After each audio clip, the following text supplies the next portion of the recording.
Good morning. My name is Connie McLaughlin, and I work at the Major Unusual Incident Unit at the Ohio Department of Developmental Disabilities. On behalf of the department, we would like to thank you for participating in today's webinar, Introduction to Clutter and Hoarding. Before we get started with our presentation, I wanted to go over a few housekeeping items. First, if you're new to the GoToWebinar platform, you will see that there are different sections where you can enter questions, raise your hand, or look at today's handouts. In the handouts section, we have a copy of today's presentation, as well as a group attendance sheet. For everyone who participates in today's live webinar on December 2nd, 2021, and participates actively for the whole time of the webinar, you will receive a certificate emailed to you at your email address where you have logged on to, and you will also receive 1 hour of continuing professional development hours from DODD. We do understand that some of you may be participating in a group format, meaning one person is logged on to their computer and then others are viewing with them. And that is acceptable, and we can certainly accommodate that. If you are not logged onto your computer but participating in a group, we ask that you participate and submit a group attendance sheet, which is in the handout section of the control panel. Simply, you'll type in your name in the Excel spreadsheet, your supervisor who's going to verify your attendance, and you can enter everyone in that's attending along with their email address to ensure that everyone gets a copy of their certificate. You will receive your emailed certificate to you within 30 days of today's webinar. So please don't expect that you'll receive it tomorrow. We will get it to you within 30 days. And after that point, if you haven't received it, you may want to check your junk email just to make sure it hasn't gone there. And if not, please contact our office. We will make sure that you get your certificate. We wanted to let you know that today's session is being taped and will be available in the DODD's webinar catalog for future viewing. Our presenter has carved out some time at the end of today's presentation, so you can ask questions and get additional information at that point. Finally, if you have any difficulty with audio, we know sometimes that's difficult to participate in trainings done virtually. My suggestion would be that you log off the system and then log back in. You will still get credit for your time. The system will just note that you popped off and back on. Many times that will resolve your audio issue. Finally, there are about 400 people or 450 people that register for today's session. So we're so pleased with that attendance and the interest in this topic. I think we're all very interested in learning more to see how we might be able to support the people that we do to be safe and happy, and how to do that sometimes in these challenging situations. But because we have so many people participating, we will not be able to respond to everyone's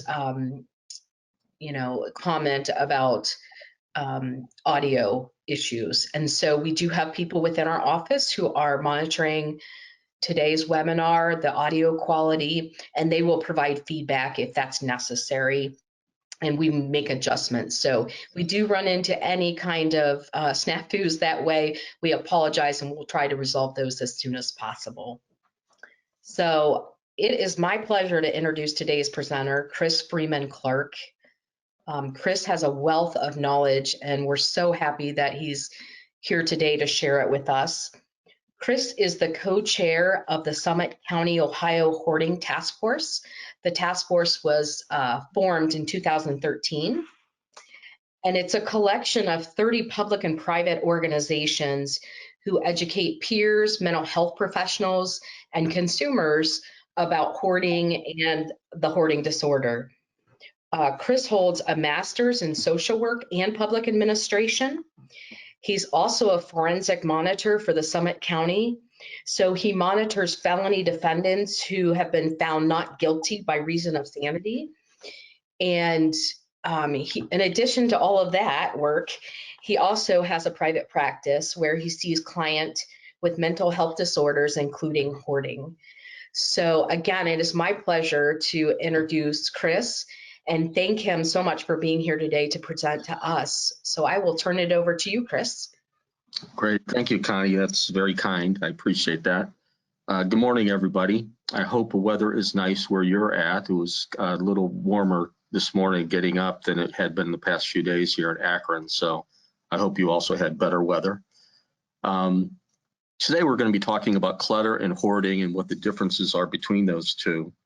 And we're going to kind of touch on all of the major topics involved with hoarding disorder, but this is meant as a introductory type presentation. So you don't have to have any knowledge of any of this starting out today's program.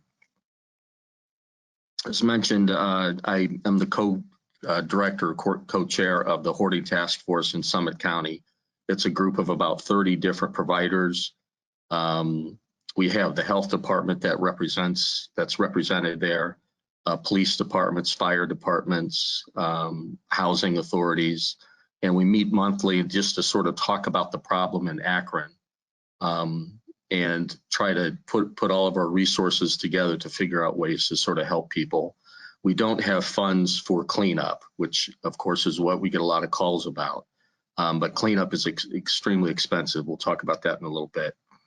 And a lot of government authorities aren't really keen on starting the trend of working on people's cleanup and paying for that. I want to give a special thanks to Gabrielle Frigella. I think it says Gabriella, but it's actually Gabrielle Frigella. She's a hoarding expert here in Akron. She's been working with people with hoarding disorder for 20 years and people with OCD. And she's just been a real wealth of information for us. And she's, some of these slides I borrowed from her. So I would just want to thank her for that. The objectives for today are we're going to do a pre-test just to kind of get a sense of where you might be with understanding hoarding disorder. We'll then talk about a hoarding definition and a description. We'll identify causes of hoarding disorder. We'll then differentiate between what is hoarding and what is collecting and see where the two can be similar, but they're very different. And then we're going to look at assessment tools for hoarding disorder, how to assess somebody who might have a hoarding problem. And lastly, we're going to look at interventions and treatment for hoarding disorder and what we actually do in terms of treatment when somebody comes into one of our agencies. Chris, I apologize for interrupting, but your audio is coming in and out, so I don't know if you can try to adjust accordingly. Thank you. Yes, let me move this a little closer. Okay, is that better? Yes, thank you. Okay. So let's just do a little pre-test. The hoarding behavior usually starts around what age? Just think about what age it might start. What is it, 15, 39 years old of age, 45, or 65 years of age?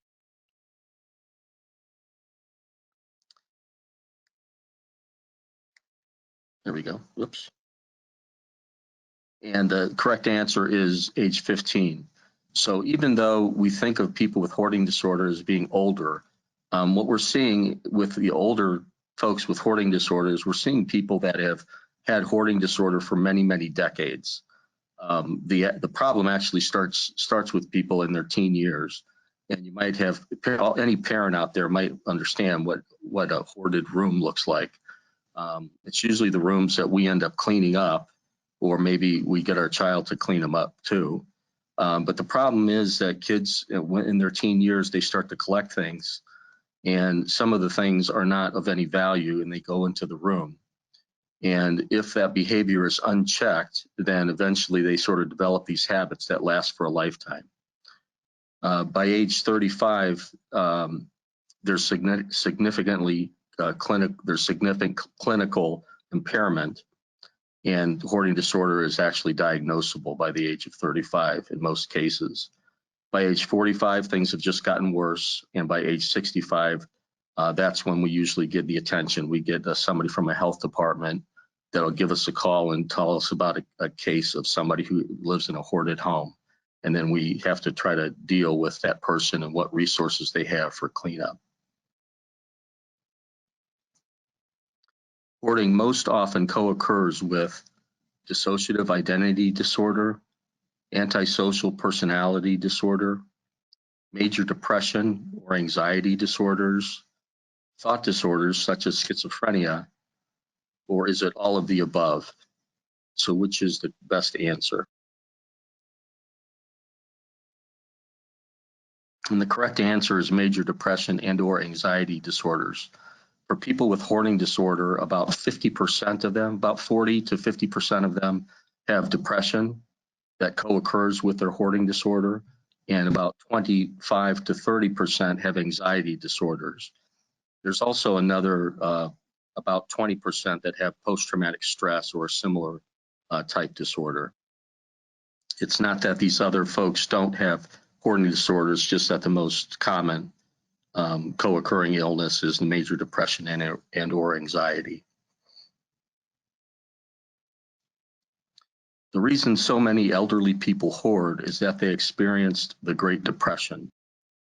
Is that a true or a false statement?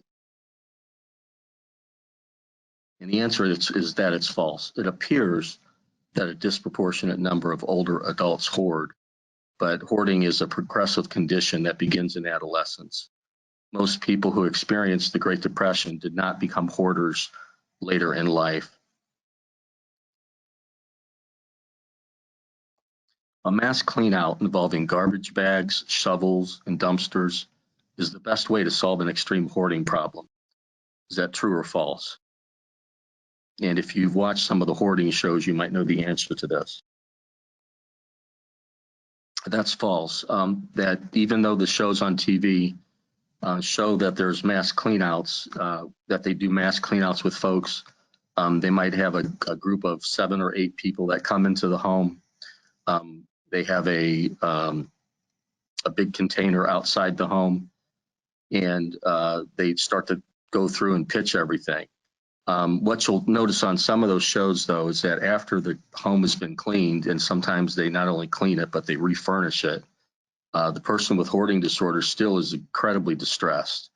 That's because the clean out just happened too fast. They weren't ready to give up all of those things that they sort of agreed to in the midst of the cleanup.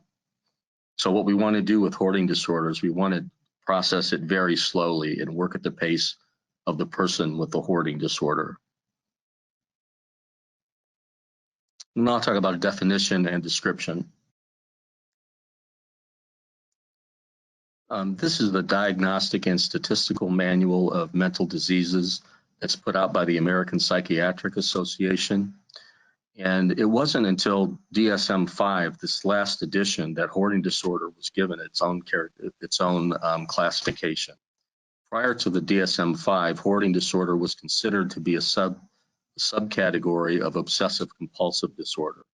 But we now know that with the science, we now know that in fact it's a very different disease, that people with hoarding disorder don't have the obsessions that people with OCD have. They do have some of the other similar characteristics, though. So hoarding has to do with a persistent difficulty of discarding or parting with possessions, regardless of their actual value. The difficulty is the result of a perceived need to save the items and distress associated with discarding them. And notice that perceived need is underlined there, that it's not necessarily a real need that the person needs to hold on to these items, but they sort of perceive a certain panic if they don't get rid of them, if they do get rid of them. Hoarding behaviors result in the accumulation of possessions that congest and clutter active living areas and substantially compromises their intended use and potentially impacts safety. And that's the number one thing that we're going to be looking for, is safety in the home. And finally, the hoarding causes, so you have to have met those 3 criteria, and then this 4th one. The hoarding causes clinically significant distress or impairment in social, occupational, or other important areas of functioning, including maintaining a safe environment for self and others. folks with hoarding disorder might, because of their hoard, they might have trouble getting to work on time. They have to kind of work through their house to get to the car. They may have trouble socializing and maintaining friendships because they're afraid to let people into their home or to sort of disclose to their friends how bad their situation is. And hoarding creates an economic hardship for people with the illness because of the needed renovations that need to happen in the home and the cleanup costs that inevitably happen.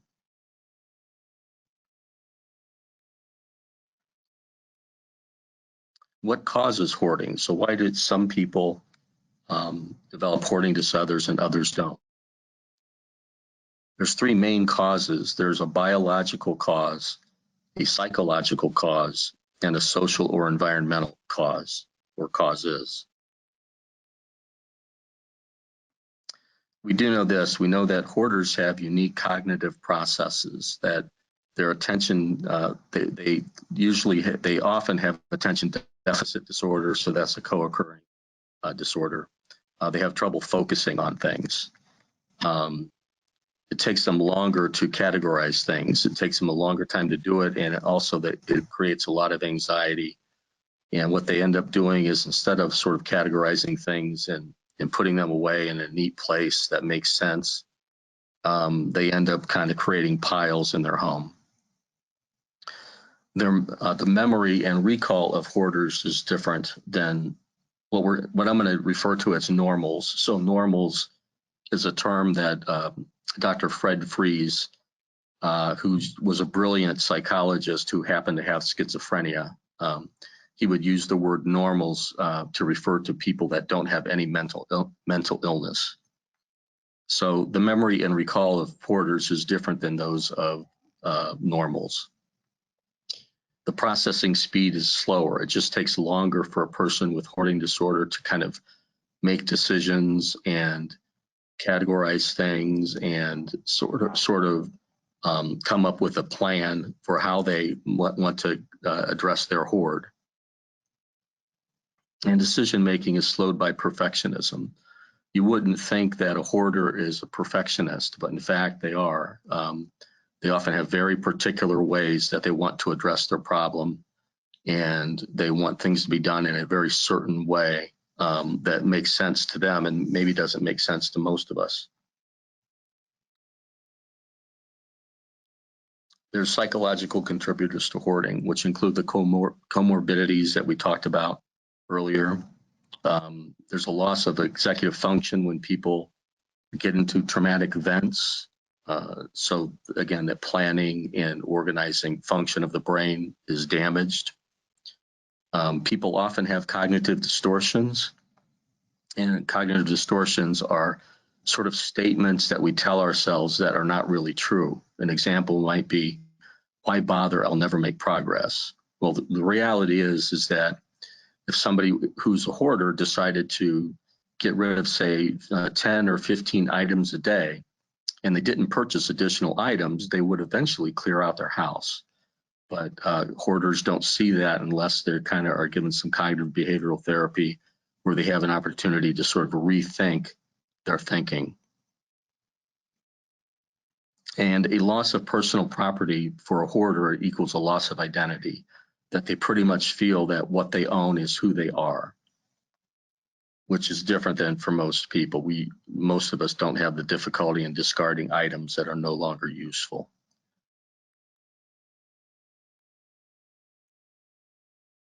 Hoarding is actually a dysfunctional strategy for mood management. But there are some perks to it. Acquisition, for any of us, acquisition provides a rush, a boost, a high. Those of you who go out Christmas shopping, you know how wonderful it is to get that special deal at a store that you know that other people can't get or you haven't gotten before. There's a sense of satisfaction with shopping. There's a sense of identity. Some of us feel that I am what I own. That particularly has to do with people who own cars. That a lot of times you want to show off your car because it sort of reflects on who you are. And saving and holding on to prevents some things. It prevents regret, remorse.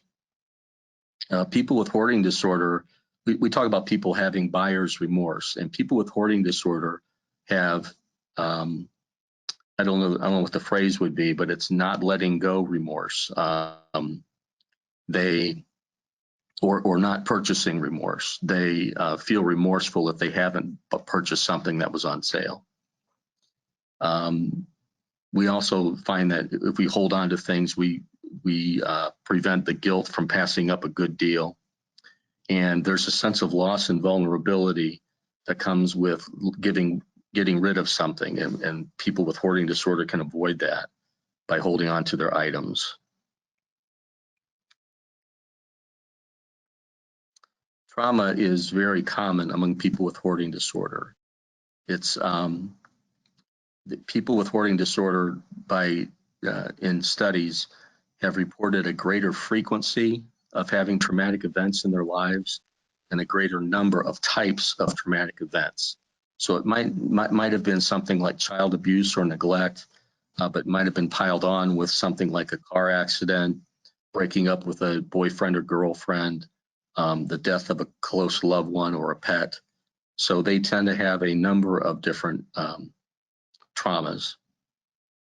And in one study, it was shown that there's a correlation between the number of childhood traumatic events and the severity of the hoarding. So people who had extreme hoarding cases tend to have a lot of past trauma.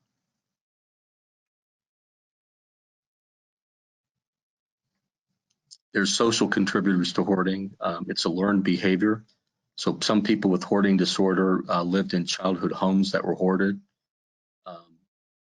The childhood trauma increases the risk of developing hoarding disorder, which we just discussed. And we happen to live in a consumer society where we're encouraged to buy a lot of things. You'll see that in our society, especially this time of year, there are sales, there's coupons, there's buy one, get one free ads. In some retail stores, they say the deeper the discount, the better off you are, or that's the feeling that's conveyed to people with hoarding disorder. My local Acme grocery store a couple of weeks ago was selling, it was potato chips, I think, 10 for $10. Now, if you decided to purchase one, it would only cost $1. But people with hoarding disorder are going to see that and they're going to buy all 10. And they just feel safer buying the extra bags, and it's always kind of just in case, and maybe I'm going to give them away, or I'll donate them to the Salvation Army. So there's always kind of a reason behind the justification that they want to purchase more items. We have thrift stores and consignment shops. A hoarder might say something like, I can't believe someone got rid of this. I lucked out. I'll never find a bargain like this again. Or if the institution that or the business that they're buying from is a helping institution like the Salvation Army, they might justify their purchasing by saying that they're helping the poor. The internet and TV have been huge contributors to the hoarding problem. Now people with hoarding disorder can sit at home and don't need to go outside in order to purchase items. So it's gotten actually worse in the past few years.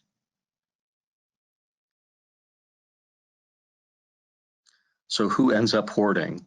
It turns out that it's about 1 in 20 in the general population. So in Summit County, we have about 500,000 people that live in our county. And so that comes out to roughly 22 to 24 million, or 22 to 24,000 people in Summit County that have a hoarding disorder. Now, we don't know about most of them. We only know of probably 300 or 400 people. The rest of the people are younger people that have hoarding problems that have not yet been diagnosed, or people that are in their 40s and 50s that are healthy and haven't come to the attention of home health aides or medical folks. This is a controversial somewhat, that the gender ratio, a couple of studies show that it skews toward males, that there's actually more male hoarders than female. Other studies show the opposite. So it's really kind of a toss-up at this point. We do know that compulsive buying is disproportionately female. So the stereotype about women wanting to shop apparently holds true in terms of hoarding. And one of the other reasons that we sort of think that females are that we see more female hoarders is because they live longer and they seek help. So they actually come to the attention of people that do the counting of hoarding disorders. Hoarding disorders cut across all socioeconomic statuses, education, cultures, and races. I've had a home that I went to in Hudson, Ohio, which is sort of a wealthy suburb of Akron. And I went to the home, the outside of it looked immaculate.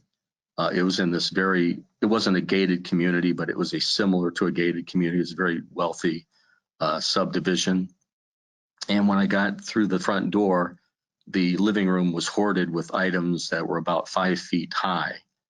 And then the upstairs bedrooms in this home were completely filled with stuff from the floor to the ceiling. So again, it can happen to anybody. I've had hoarders that have been teachers, have been nurses, have been doctors. So your education does not prevent you from becoming a hoarder. There's some similarities and differences between hoarding and collecting. Collecting is goal-oriented. People budget their time and budget their money to do their collecting. They have a safe location to keep their things. They're very aware of damage. They don't want their collection to be damaged at all. They have a pride and like to show off their collection. They keep their collection organized and in good condition. And they enjoy conversations about the collection. They might bring it up in a conversation to sort of talk about, and they like to show off what they have. Hoarders, in contrast, are impulsive. They're not planful at all. There's no financial gain to them holding on to things. In fact, there's financial loss as the home gets more cluttered and then things get damaged. They don't budget for their purchases. They tend to just sort of buy on impulse. Sometimes for hoarders, the valuables that they have are missing in action. And the objects that they have start to create clutter. So they have valuable items that might be underneath the trash. I had one gentleman who was a Vietnam vet, who was 76 years old, and came to our attention because he needed to he was being evicted from his home. And this had been going on. The little subdivision that or the little village that he lived in had been trying for 20 years to get him to clean up his property. And they'd had a number of different court decisions regarding that, but this was sort of the final straw. Well, one of the reasons that he didn't want to move was that he had a Bible that had been in the family for a number of years, and it was the Bible was from the 1800s, and he believed that it was probably worth several $1,000s. So he had spent hours and hours trying to locate this Bible without any success, but he ended up not being able to find it. And by the time that we had to tear down the house, he had never found his Bible.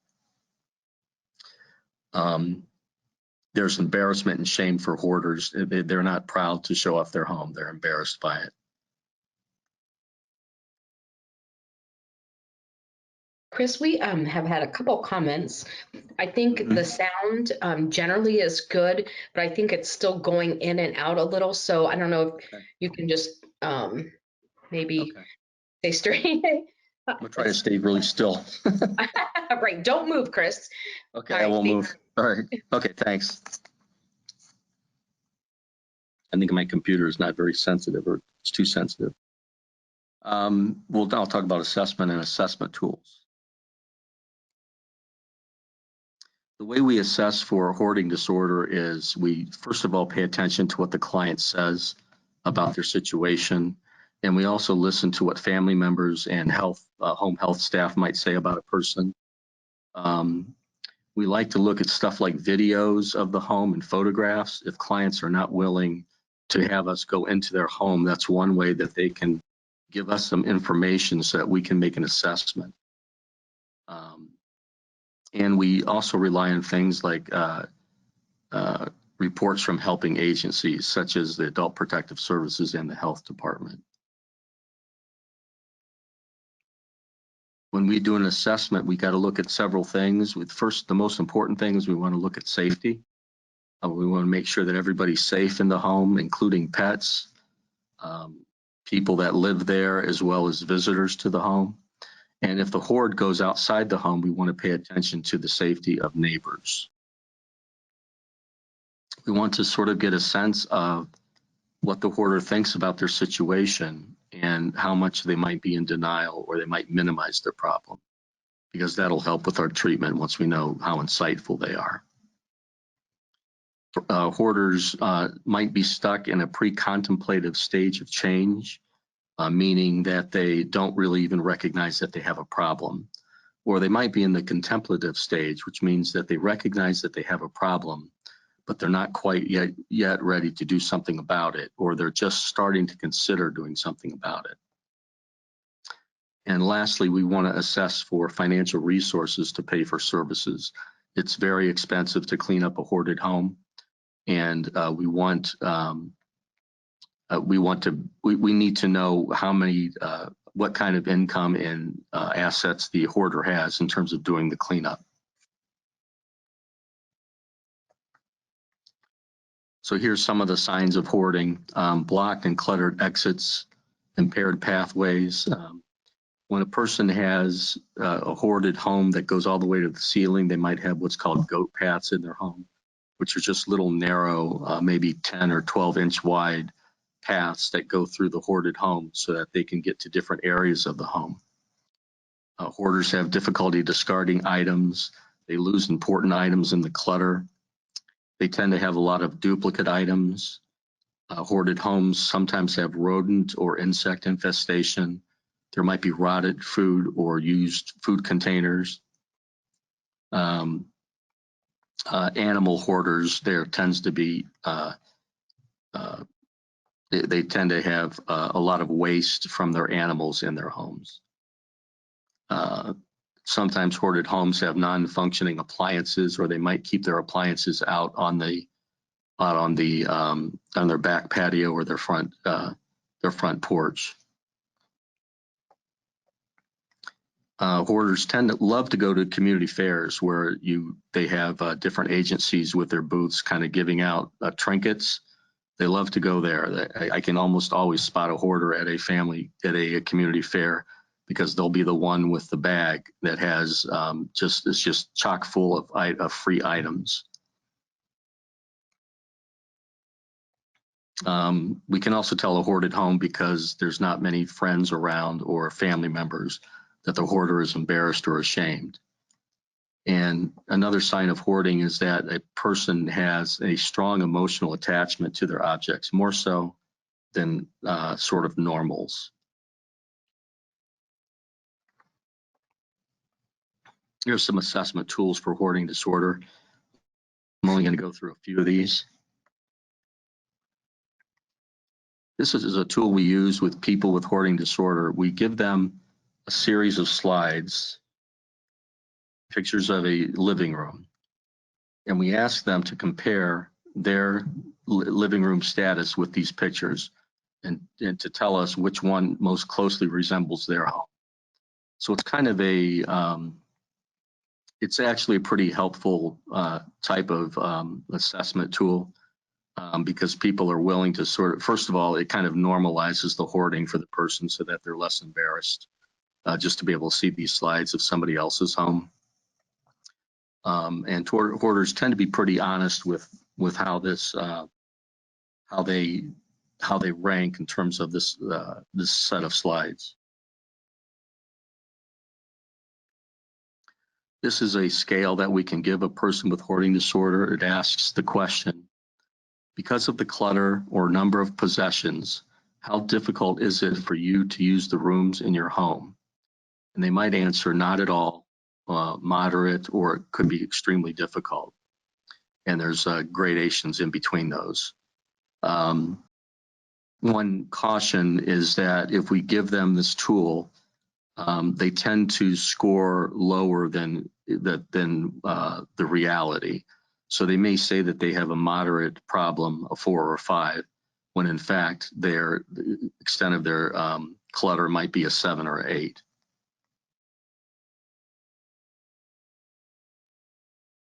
And we're finally going to talk about interventions and treatment for people with hoarding disorder.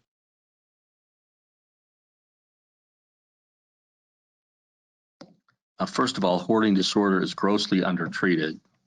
It's underreported because of the secrecy and ambivalence and the stigma that's out there about people who have hoarding disorder. They've heard it all. They've heard that they're lazy slobs. They've heard that they don't have any discipline. They've heard that they don't know how to manage a home. And so they tend to keep their homes in silence, and they don't want people to either visit them or to sort of get any pictures of the inside. There's a lack of trained mental health professionals. That was one of my reasons for wanting to do this seminar, was to sort of pique the interest of anybody out there who has a license to be able to treat, to just sort of encourage you to consider working with people with hoarding disorder.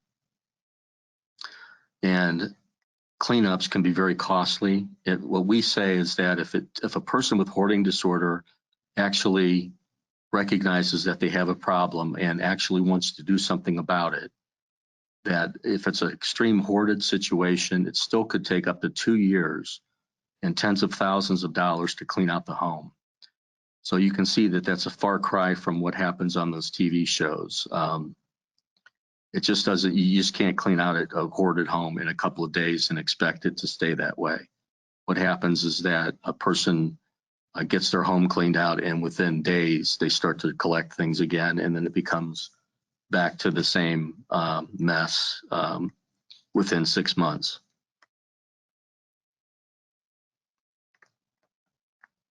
Here's some general goals that we have for all clients.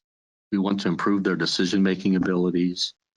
We want to increase their distress tolerance. So we want them to be able to live with ambiguity and not certainty.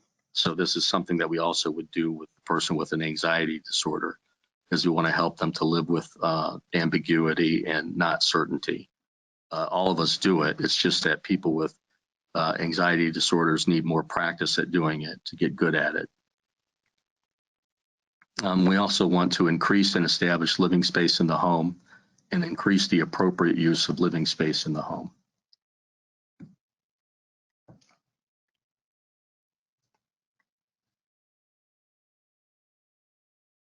Here's a list of intervention tools and methods and some therapies. We'll go through all of these briefly.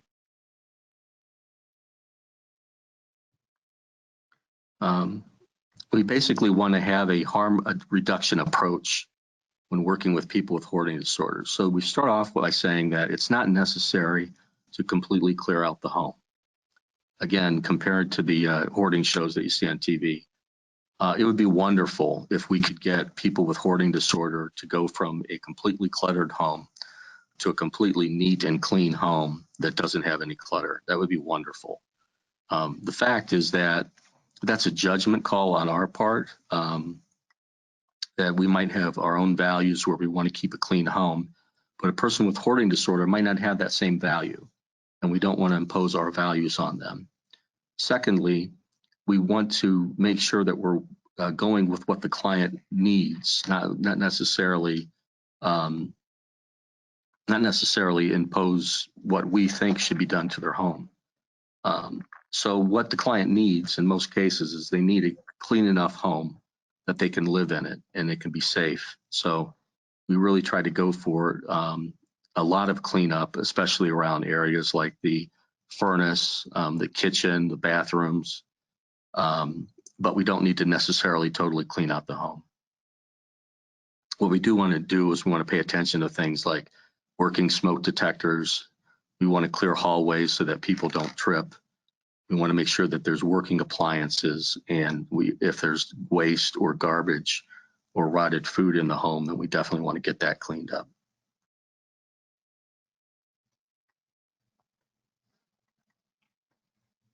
Cognitive behavioral therapy has been shown to work for all kinds of conditions, and it also works for people with hoarding disorder. The goal of the therapy is to improve the positive behaviors of the person by addressing their dysfunctional thoughts and feelings that are obstacles to change. So everybody with the hoarding disorder has all kinds of dysfunctional thoughts in their head about they'll never be able to clear up their home. They will die in a home that is cluttered, things like that. And what we do is we just kind of work with them with their kind of internal sentences and help them to see that we ask the question, is that true? Or what's the worst thing that could happen if you, for instance, were to clean up a portion of your home? Another goal is to identify core beliefs. So a person with hoarding disorder might have very negative things to say about themselves, and we want to help them to sort of address that so that they start to build up self-esteem.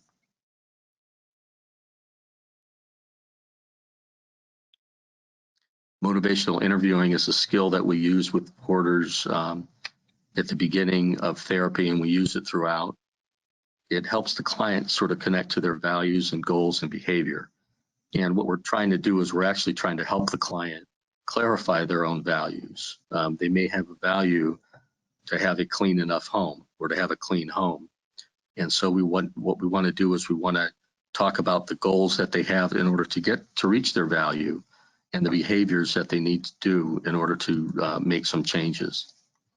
Motivational interviewing tips the scale of ambivalence in the direction of change. So we always want to pay attention to when the client says something like I should, or I feel like I might do something, that means that they're ambivalent. And if they're ambivalent, then they're possibly ready for some change.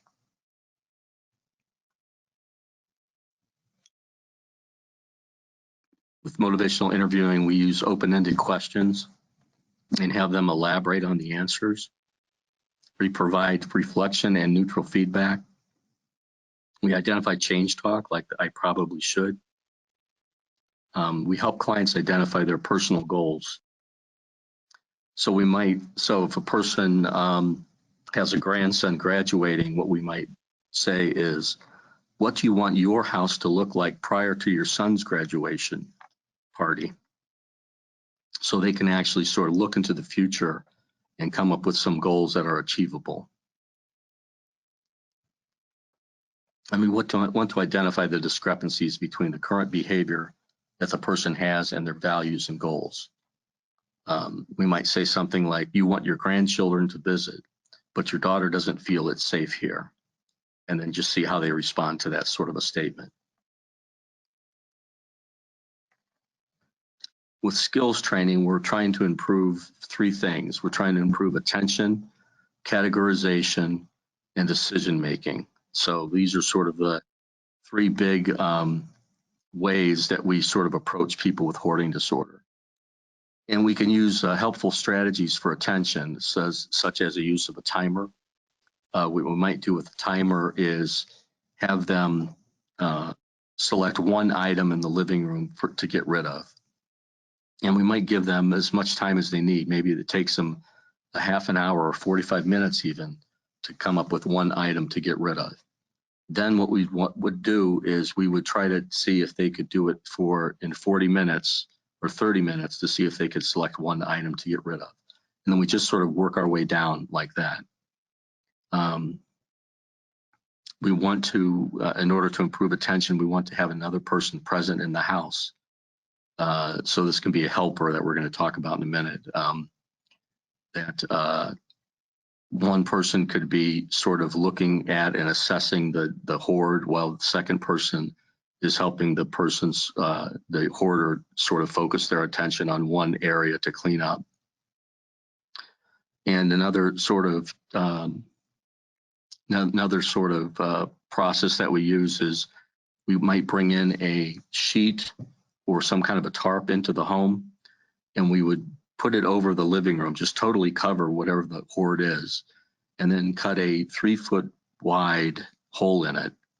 And then that would help to focus the hoarder so that they're only looking at that 3-foot wide section. This sort of helps them to be able to sort of focus on the cleanup. We want to improve categorization and to teach clients how to organize categories that they can remember. The common categories that we do are trash, sell, donate, etc. And we want to improve decision making for the person with hoarding disorder. So we got to address that perfectionism and get to their fear of mistakes.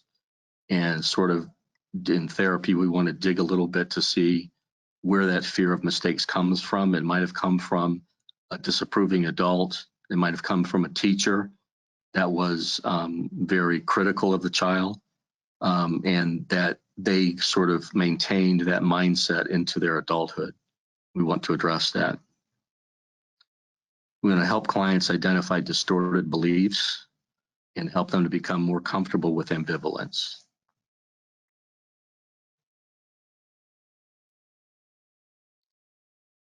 We can use some exposure techniques to reduce distress and tolerance for a person with hoarding disorder. And what this would look like is we basically expose somebody to something that's uncomfortable, and we slowly increase the amount of time that they're going to spend in the uncomfortable position.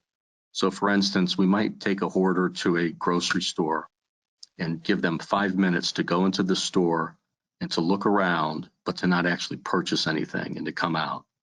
And if they were successful doing that, then we might give them 7 minutes to do the same thing at a different store.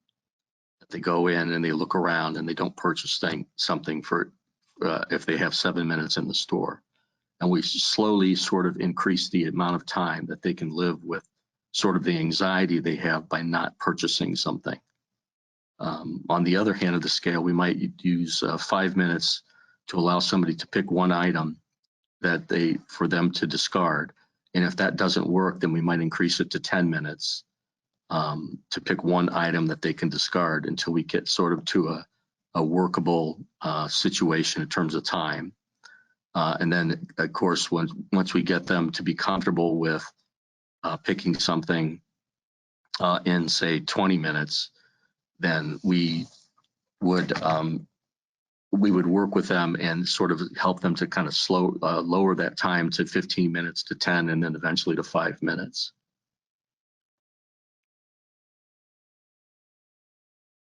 The Buried in Treasures Treatment Group is a fantastic self-help program for people with hoarding disorder. It's 15 sessions over 20 weeks. It's very much like an AA support group. People with hoarding disorder get together and they go through this workbook called Buried in Treasures. And they're usually led by somebody who's been through the program before, somebody who's been through Buried in Treasures before. And it's very effective. In fact, in some cases, it's comparable to cognitive behavioral therapy in terms of effectiveness. This is a sort of an easy and quick way to introduce hoarding treatment to a community. It only costs about $20 for the book. There's some medications that are used for hoarding disorder. They tend to be antidepressants, such as Luvox, Prozac, Zoloft, and Paxil. These are the antidepressants that also work with OCD. And sometimes doctors will give an adjunctive therapy with one of the antipsychotic medications, which hoarding disorder is not a psychosis disorder, but it just so happens that these medications work. What the medications do is that they help lower anxiety, and they help with some focus, and they help decrease depression. So all of those things are going to help a hoarder to be able to better make decisions and to do so quicker. There's helpers that we would encourage to help with a cleanup. It might be family members or friends or professionals They should be somebody who's educated in hoarding disorder, and they're basically going to give emotional support and sort of be a cheerleader for the hoarder. And they would help with hauling out discarded stuff. They can do some of those non-acquiring trips we talked about, and they can make checkup visits to keep the client kind of goal-directed and focused. A lot of times I encourage church groups that if a hoarder belongs to a church, to see if there's some church members that would be willing to learn about hoarding disorder, and then they could be a helper for the family. Here's some rules for all helpers. Do not sneak things out of the client's home ever. It's very tempting to do so, but it's important not to, because it'll damage any reputation you have with the client and any sort of relationship that you have with the client. Do not argue, ask permission to touch things, learn the client's rules and honor them, and show empathy. This isn't about stuff, it's about identity. And watch your language. Don't use words like junk and trash in the home of the hoarder. And again, do not ever sneak things out of the client's home. And lastly, make sure that you take care of yourself, because it's very stressful to work with people with hoarding disorder. Here's some resources on the web. This is in your handouts. You also can Google Summit County ADM Board, Summit County, Ohio ADM Board, and on our webpage, you'll see that we have all kinds of hoarding materials there. And here's some books. And I think we have about 8 minutes left, so I can take any questions that there might be. Great. Thank you, Chris. This has been fascinating. We'll start off with our first question, which is, how are animal hoarders different than object hoarders? Most of what I was talking about today was for object hoarders, but a lot of this stuff does apply to animal hoarders. First of all, there's less research on animal hoarding. We just don't know as much about people that hoard animals as we do with people that hoard objects.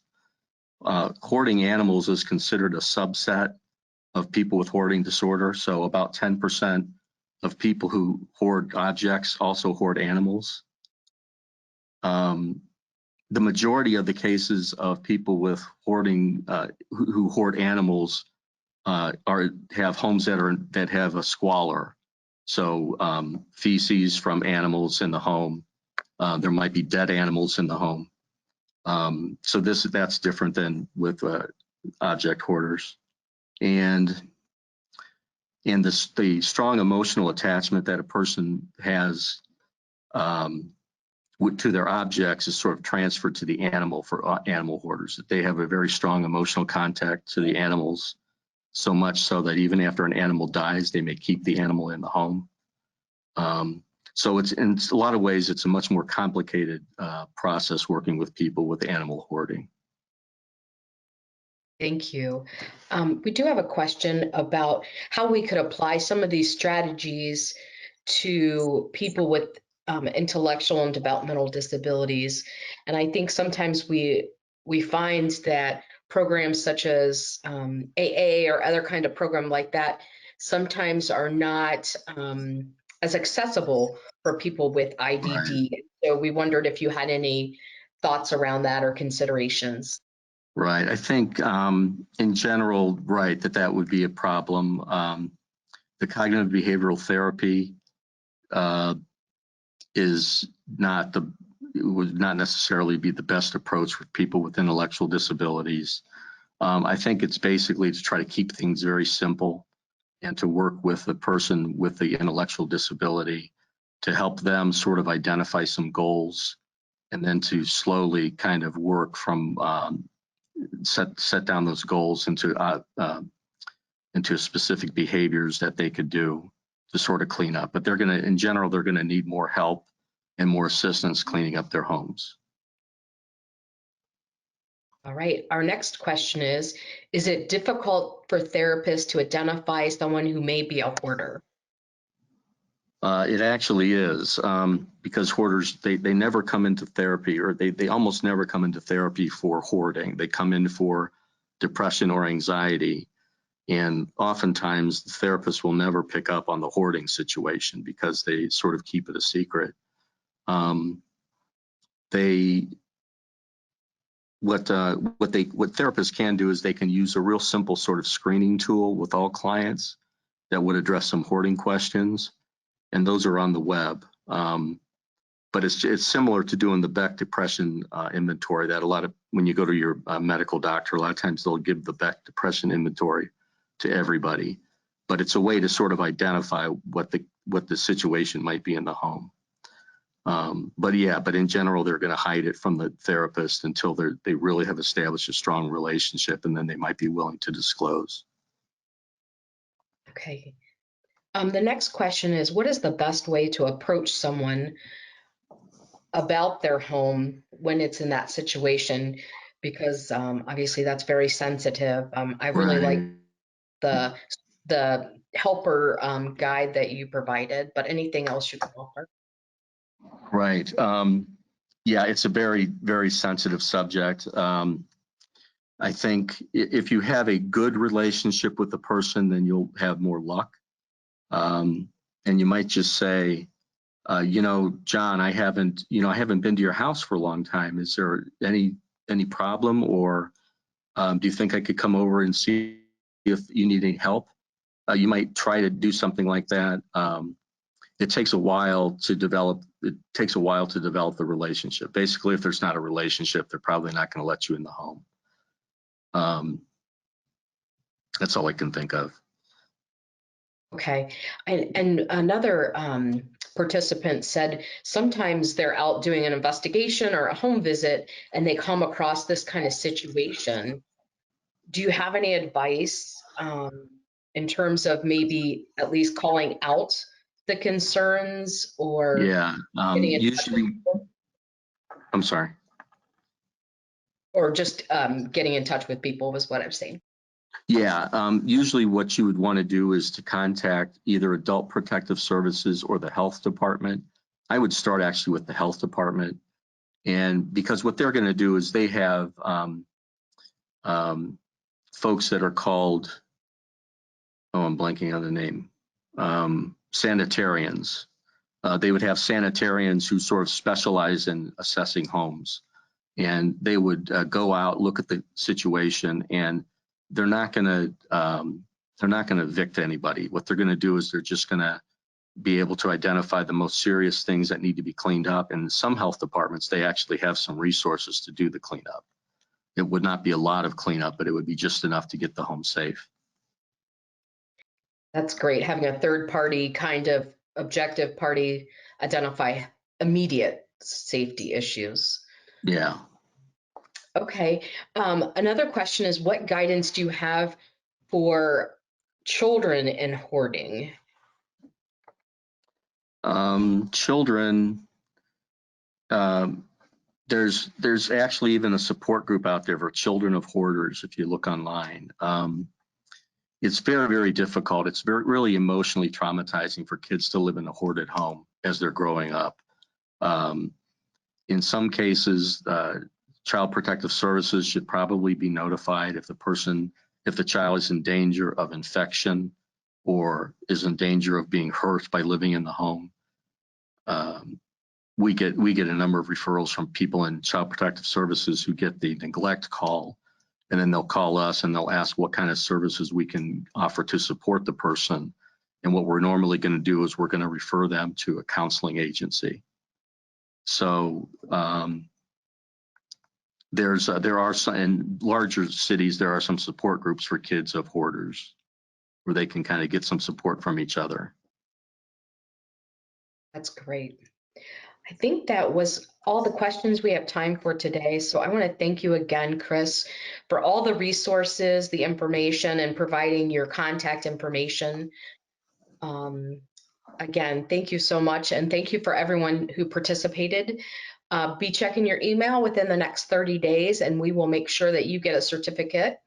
And we will post today's webinar on our DODD website within the next few weeks. So thank you and have a great rest of your day. Thanks, everybody.